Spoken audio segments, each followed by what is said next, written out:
Bienvenue sur DXT School. Aujourd'hui, notre leçon porte sur grammaire. La concordance des temps, maîtriser les relations temporelles en français.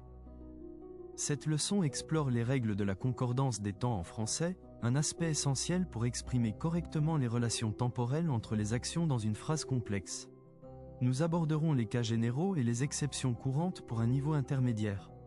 Règle générale, principale au présent ou au futur. Lorsque le verbe de la proposition principale est au présent de l'indicatif ou au futur simple, la proposition subordonnée introduite par « que » peut exprimer une action simultanée, présent, antérieur, passé composé, ou postérieur, futur simple, à celle de la principale. C'est le cas le plus simple de concordance des temps et le plus intuitif. Il pense qu'elle vient nous voir.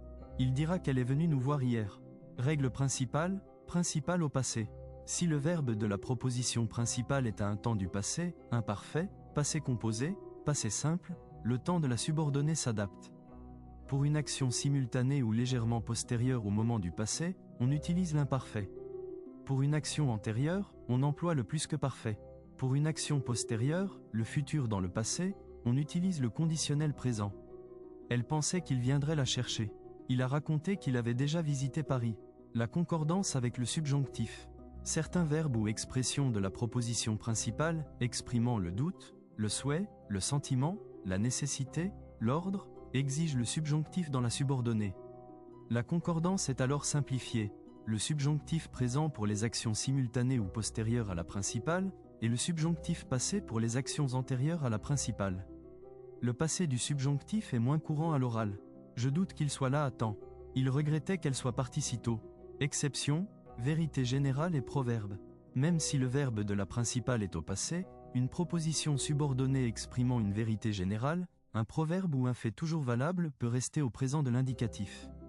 Cette exception permet de maintenir la validité universelle de l'information malgré le contexte passé de la phrase principale. Le professeur a expliqué que l'eau bout à 100 degrés Celsius. Il a toujours cru que la persévérance paye. Identifiez toujours le temps du verbe de la proposition principale en premier, c'est la clé de voûte de la concordance. Demandez-vous si l'action de la subordonnée est simultanée, antérieure ou postérieure à celle de la principale. Ce raisonnement logique est fondamental. Mémorisez les verbes ou expressions qui entraînent systématiquement le subjonctif dans la subordonnée. Ils sont des indices importants. En résumé, la concordance des temps en français est un système logique qui lie les temps des verbes de la principale et de la subordonnée. Que la principale soit au présent, futur, au passé, ou qu'elle requiert le subjonctif, chaque situation a des règles spécifiques. N'oubliez pas les exceptions pour les vérités générales, qui conservent le présent de l'indicatif quelle que soit la principale. La pratique est essentielle pour maîtriser ces nuances et améliorer votre fluidité.